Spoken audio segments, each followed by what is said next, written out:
கர்நாடக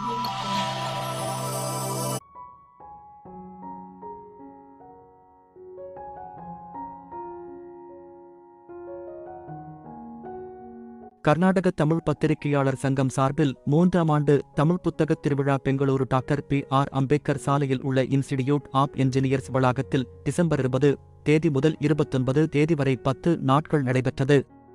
புத்தகத் திருவிழாவை மூத்த ஐஏஎஸ் அதிகாரியும் பெங்களூரு குடிநீர் வடிகல் வாரிய தலைவருமான டாக்டர் ராம் பிரசாத் மனோகர் தலைமையில் ஓய்வு பெற்ற எஸ்ஓ தலைவர் டாக்டர் கே. சிவன் தொடங்கி வைத்தார். புத்தகத் திருவிழாவில் 30க்கும் மேற்பட்ட பதிப்பங்களைச் சேர்ந்தவர்கள் பங்கேற்றனர். கல்வி, பொருளாதாரம், வேலைவாய்ப்பு, பொது அறிவு, அறிவியல், இலக்கியம், இலக்கணம், ஆன்மீகம், புராணம், நாடகம், வரலாற்று சிறப்புமிக்க நாடகங்கள், நாவல்கள், ஓவியம், சிறுவர்களின் அறிவு வளர்ச்சி மற்றும் விளையாட்டுகளை ஊக்கப்படுத்தும் வகையிலான புத்தகங்கள் பொது மக்கள் ஆர்வத்துடன் வாங்கி சென்றனர்.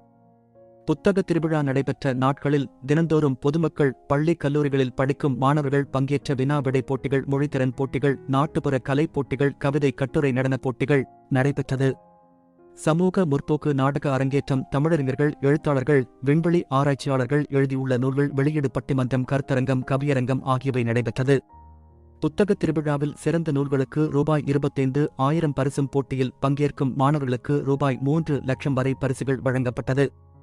நிகழ்வில் வணங்காமுடி சுந்தர முருகேசன், மதுசூதன, பாபு, ராஜகோபாலாஜி, கருண், பாவலர், கோவி நன்னன், குமணராசன், வீராணம், முருகன், கோ. மாணிக்க வாசகம், கவிஞர் ஜெயபாஸ்கரன், ராகவேந்திரன், பெங்களூர் தமிழ் சங்க முன்னாள் தலைவர் தி.கோ. தாமோதரன், தமிழ் ஆர்வலர் எஸ்.டி. குமார், எழுத்தாளர் ஏர்வாடி ராதாகிருஷ்ணன், கவிஞர், தமிழ் இயலன், பேச்சாளர்கள் புதுகை சிவநந்தினி, அப்துல் காதர், மேற்கு வங்க முன்னாள் அதிகாரி பாலச்சந்திரன், கர்நாடக ஐஏஎஸ் அதிகாரிகள் Vinod, Priya, S. Selvakumar, S. Venkatesan, IPS அதிகாரி முருகன், தொல்லியல் துறை அதிகாரி அமர்நாத், ராமகிருஷ்ணன், அறிவியல் விஞ்ஞானிகள் மயில்சாமி, அண்ணாதுரை, பா. வீர முத்துவேல், ஆனந்தமேகலிங்கம், தமிழ்நாடு சட்டப்பேரவை துணைத் தலைவர் கு. பிச்சாண்டி உள்ளிட்டோர் கலந்து கொண்டனர். இறுதி நாளில் தமிழ் பெருந்தகை, ஆளுமை விருதுகள் மற்றும் சீர்மிகு செந்தமிழ் பள்ளி, கல்லூரி, தமிழ் அமைப்புகள் விருதுகள் வழங்கப்பட்டன.